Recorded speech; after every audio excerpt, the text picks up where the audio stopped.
Bab 2. Teknik pedang terbang. Sander Ye menatap pedang di tangannya, dia sangat bersemangat. Apa yang dikatakan oleh pagoda kecil sebenarnya tidak begitu dia pahami. Yang Sander Ye tahu hanyalah bahwa dia bisa menjadi seorang kultivator pedang. Kultivator pedang. Sekarang di negara N ini, kultivator pedang benar-benar sangat langka. Karena warisan ilmu pedang hampir punah. Hanya Akademi Guanxuan di negara N dan beberapa keluarga super besar yang mungkin masih memiliki warisan ilmu pedang semacam itu. Jika Sander Ye bisa menjadi seorang kultivator pedang, itu benar-benar luar biasa. Pada saat ini, pagoda kecil tiba-tiba berkata, "Mari kita langsung belajar teknik pedang terbang." Sander Ye segera mengangguk, baik. Pada saat ini, sepotong informasi tiba-tiba masuk ke dalam batin Sander Ye. Pedang pada dasarnya adalah besi biasa, menjadi spiritual melalui pegangan, bergerak melalui pikiran, hidup melalui darah, dan mati karena ketidaktahuan. Teknik pedang terbang terletak pada pernapasan, menjaga basis energi dalam, menyatukan 5 elemen pedang dalam satu, terus berputar dalam siklus yang tak berujung. Sejenak kemudian, Sander Ye duduk bersila dan mulai berlatih. Dengan bimbingan pagoda kecil, kecepatan latihannya sangat mengerikan. 1 bulan kemudian, di tepi laut, Sander Ye berdiri di atas sebuah batu, angin laut menerpa dan membuat pakaiannya berkibar. Pada saat ini, Sander Ye mengacungkan jarinya, naik. Syuh. Pedang Hangdao itu tiba-tiba meluncur ke langit dan menembus awan. Sander Ye menyipitkan matanya dan mengacungkan jarinya lagi. Syuh. Pedang Hangdao langsung memunculkan sinar pedang yang merobek awan. Senyuman muncul di sudut bibir Sander Ye, ia terus mengayunkan jarinya. Di tengah lapangan, pedang Hangdao terus mengeluarkan sinar pedang yang saling bersilangan di langit. Setelah beberapa waktu, Sander Ye merasa energi Xuannya mulai lemah, jadi dia segera berhenti, lalu berkata dengan penuh semangat, "Tuan Pagoda, aku sudah berhasil." Pagoda kecil berkata, "Sekarang kamu sudah bisa pergi. Aku perlu beristirahat sejenak." Sander Ye mengernyitkan kening, "Tuan Pagoda, apakah kamu terluka?" Pagoda kecil menjawab, "Lia. Kalau tidak, aku tidak akan terus mengisap energi Xuanmu. Kamu harus mencari cara untuk mendapatkan lebih banyak kristal spiritual untukku, dengan kualitas yang sangat baik." Sebelum Sander Ye bertanya lebih lanjut, tiba-tiba dia merasa matanya buram dan segera setelah itu dia muncul di halaman. Sander Ye segera melihat ke tangannya dan menyadari pedang Hangdao masih ada di tangannya. Melihat ini, Sander Ye juga memeriksa tingkat kultivasinya dan merasa lega ketika menemukan bahwa itu masih ada. Ini bukan mimpi. Ini benar-benar bukan mimpi. Seolah menyadari sesuatu, Sander Ye melihat sekeliling. Saat ini, matahari sudah mulai terbit, yang berarti bahwa Tuan Pagoda tidak berbohong. 10 tahun di dalam pagoda, 1 hari di dunia luar. Sungguh mengesankan. Semuanya seperti mimpi. Sander Ye tersenyum melihat pedang di tangannya. Kultivasinya tidak hanya sudah kembali, tetapi dia juga telah menjadi kultivator pedang. Ini merupakan sebuah kejutan besar. Pada saat ini, seorang pria tua tiba-tiba mendekat dari jauh. Sander Ye segera menyimpan pedang Hangdao. Dia tidak boleh memberitahu orang lain tentang dirinya sudah menjadi kultivator pedang. Sebelumnya, ada sebilah pedang spiritual yang muncul di negara N, dan itu langsung memicu bencana besar. Banyak keluarga besar berlomba-lomba untuk mendapatkannya, bahkan Akademi Guanxuan juga ikut serta. Jika fakta bahwa dirinya telah menjadi kultivator pedang terungkap, itu pasti akan membawa bencana besar bagi dirinya dan keluarga Ye. Orang tua itu dengan cepat mendekati Sander Ye dan berkata, "Pangeran, Guru Nanda dari Akademi Guanxuan telah tiba." Akademi Guanxuan. Sander Ye sedikit terkejut, tetapi tanpa berpikir terlalu lama, dia mengangguk, baik. Setelah itu, dia dan orang tua itu berjalan menuju arah yang jauh. Tuan Muda Sander, kami sangat menyesal, setelah pertimbangan bersama di Akademi Guanxuan, kami memutuskan untuk mencabut hakmu untuk masuk ke akademi dengan beasiswa. Di depan kediaman keluarga Ye, seorang pria tua yang mengenakan jubah abu-abu melihat pemuda di depannya dengan rasa menyesal di matanya. Pemuda yang sedang dilihat, Sander Ye, dulunya adalah pemuda berbakat di kota Huanggu. Pada usia 6 tahun, dia berhasil melewati pembatasan tubuh tahap 9, mencapai ranah Xiantian, lalu pada usia 10 tahun, dia mencapai ranah Shenying, kemudian pada usia 16 tahun, mencapai ranah Zhenfa dan memahami teknik sihir ilahi. Dengan bakat seperti itu, tidak hanya di kota Huanggu, bahkan di seluruh negara En pun adalah hal yang sangat langka. Karena itu, Akademi Guanxuan memberinya perlakuan istimewa, tanpa perlu ujian, tanpa perlu tes, dia bisa langsung bergabung dengan akademi dan mendapat pengajaran dari seorang instruktur senior yang hampir sebanding dengan kepala akademi. Namun, sayangnya, 1 bulan yang lalu, mungkin karena tidak diizinkan terlalu hebat, pemuda ini tiba-tiba kehilangan semua kekuatan kultivasi dan menjadi orang biasa. Karena dia telah menjadi orang biasa, sudah jelas tidak akan mendapatkan perlakuan istimewa lagi di Akademi Guanxuan. Akademi tidak menerima orang-orang biasa. Ketika mendengar kata-kata dari Nanda Song, Sander Ye sedikit terkejut, lalu berkata, Guru Nanda, bukankah masih ada sebulan sebelum semester baru dimulai?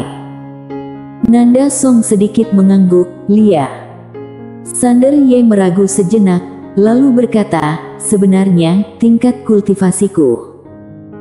Nanda Song tiba-tiba memotong kata-katanya, "Jujur saja, kami sudah memberikan slot nama ini kepada Tuan Muda keluarga Li, yaitu Chandra Li." Sander Ye terdiam.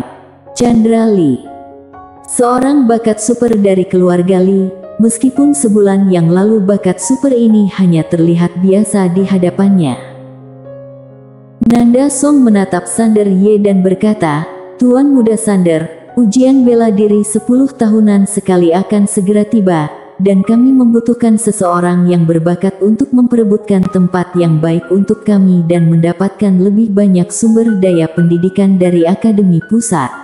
Dulu kamu adalah pilihan yang paling cocok, tapi sekarang, maaf, kamu tidak lagi berguna untuk Akademi." Kata-kata ini mungkin terdengar tidak menyenangkan, tetapi itulah kenyataannya. Setelah itu, dia mengulurkan tangannya, "Tuan Muda Sander, mohon kembalikan plakat Guanxuan kepadaku." Sander Ye tersenyum, "Baiklah." Dia berbicara sambil mengeluarkan plakat Guanxuan yang merupakan tanda identitas mahasiswa Akademi Guanxuan, dan memberikannya kepada Nanda Song. Pihak lawan sudah berkata demikian, Sander Ye tentu saja tidak mungkin memohon-mohon lagi. Nanda Song menerima plakat kayu tersebut, tanpa bicara lebih lanjut, ia berbalik dan pergi. Setelah Nanda Song pergi, orang keluarga Ye yang agak bungkuk tiba-tiba berlari ke dalam ruangan dan berteriak sambil berlari, "Tetua pertama, kualifikasi Sander masuk Akademi Guanxuan dibatalkan. Dia kehilangan hak masuknya. Hahaha." Sander Ye.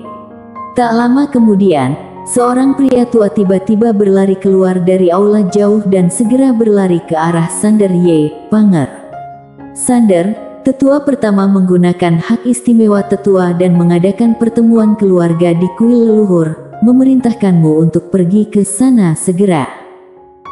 Sander Ye menjawab dengan tenang, "Apakah mereka ingin mencabut posisiku sebagai pewaris?" Orang tua tersebut meragu sejenak, lalu berkata, "Aku tidak tahu." Sander Ye sedikit mengangguk dan menuju ke kuil leluhur. Kuil leluhur keluarga Ye. Saat Sander Ye baru saja masuk, dia melihat pemimpin keluarga Sander, yaitu Irfan Ye, menepuk meja dengan keras, mencabut posisi pewaris dari Sander. Aku sangat tidak setuju. Sander Ye terdiam. Dia melihat ke dalam kuil, di mana semua tetua keluarga Ye sudah berkumpul. Di kursi utama adalah pemimpin keluarga Ye, Irfan Ye, dan di bawahnya adalah tetua pertama. Pada saat ini, semua orang menoleh ke Sander Ye yang baru datang, dengan ekspresi yang sangat kompleks. Bagaimana bisa seorang jenius yang sangat baik tiba-tiba menjadi orang yang tak berguna? Sander Ye memberi hormat kepada Irfan Ye, ketua. Melihat Sander Ye, Irfan Ye mengangguk dan ekspresinya menjadi lebih lembut. Silakan duduk. Seorang pengawal segera membawa kursi.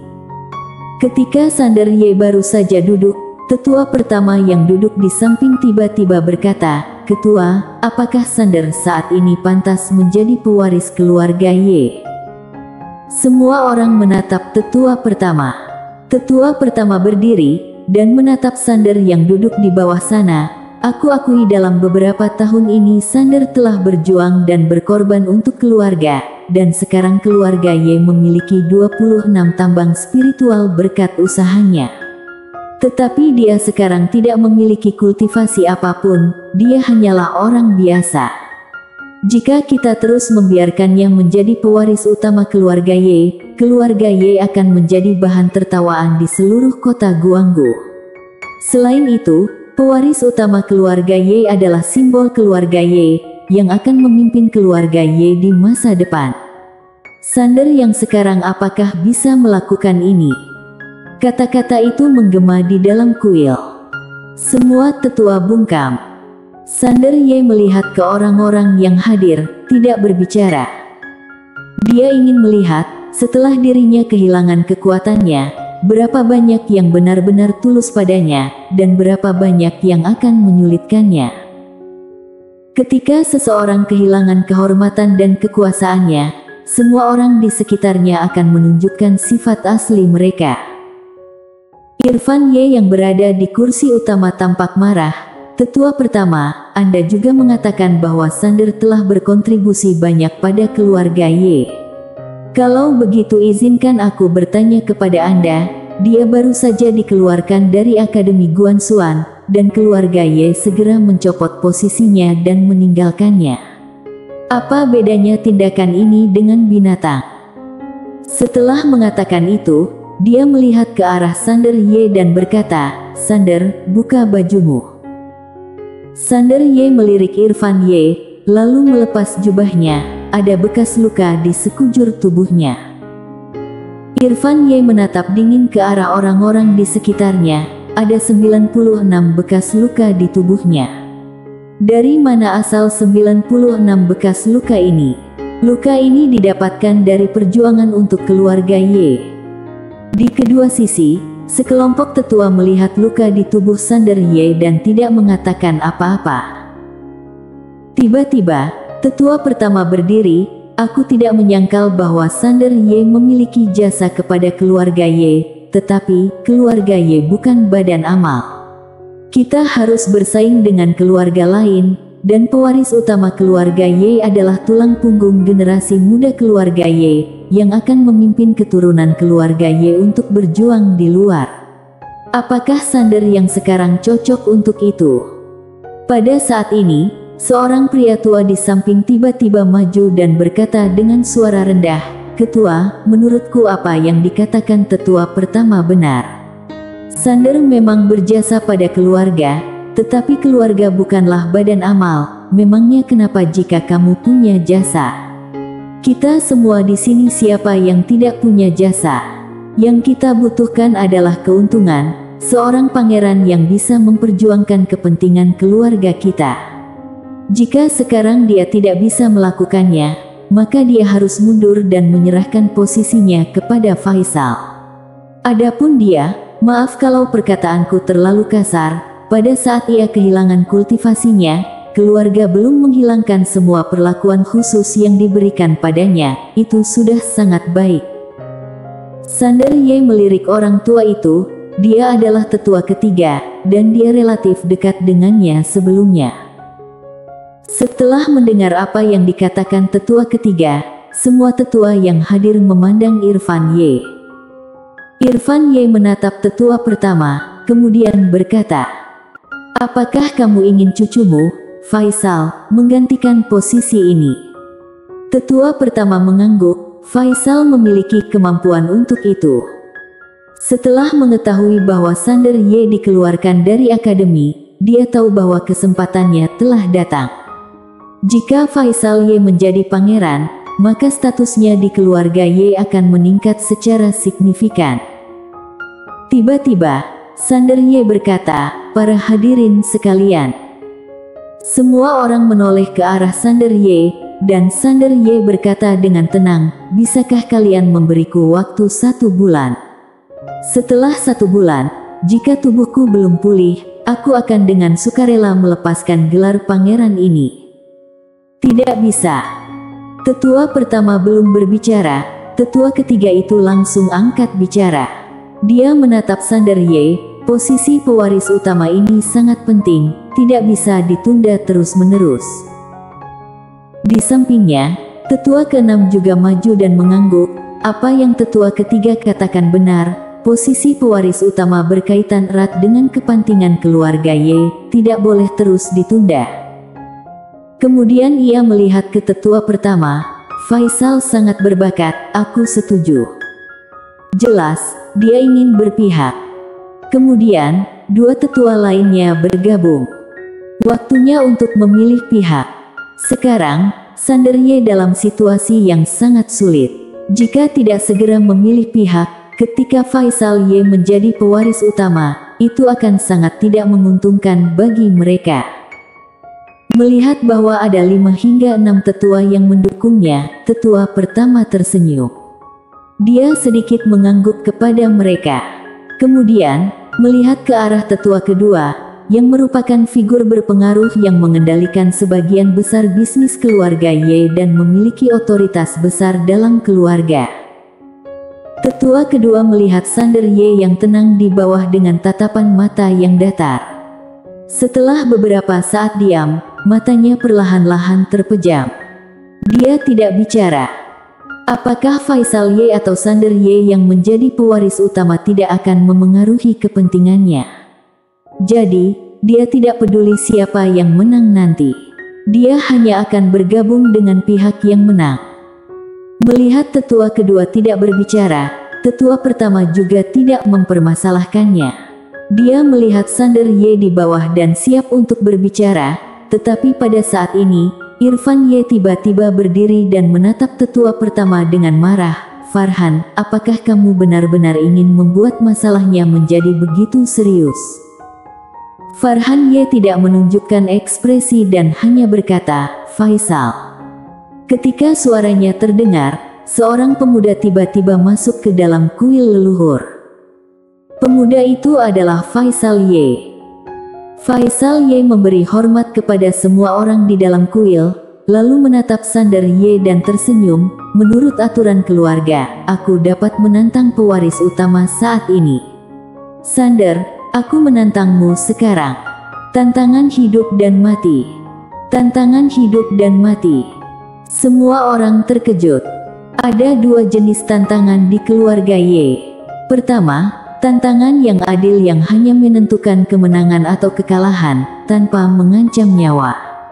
Sedangkan tantangan hidup dan mati, mencakup kemenangan atau kekalahan, serta nyawa. Ini adalah langkah ekstrim.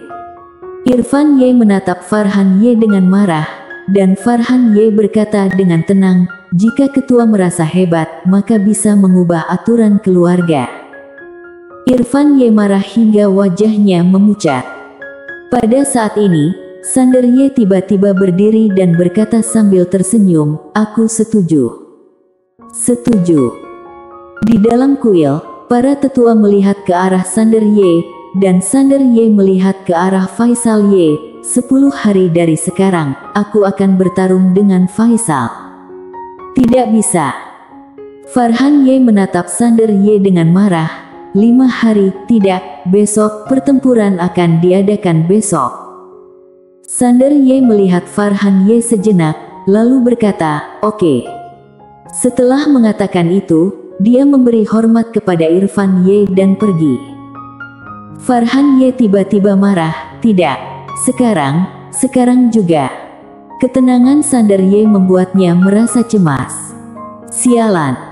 Dia tidak boleh memberikan kesempatan apapun pada orang ini. Farhan Ye mendekati Faisal Ye dan berkata, bunuh dia. Kamu adalah pewaris utama, ini adalah saatmu untuk balas dendam. Di samping, Sander Ye berhenti sejenak, lalu berkata, tetua pertama, kita semua adalah keluarga sendiri, tidak perlu melakukan sesuatu dengan begitu ekstrim. Ini hanya pertandingan saudara. Siapa yang mengatakan kamu adalah keluargaku? Kamu adalah anak angkat keluarga Ye. Anak angkat. Tetua pertama dengan dingin menatap Sander Ye, lalu melihat Faisal Ye. Ingat, jangan terlalu berhati lembut, jangan pernah berhati lembut.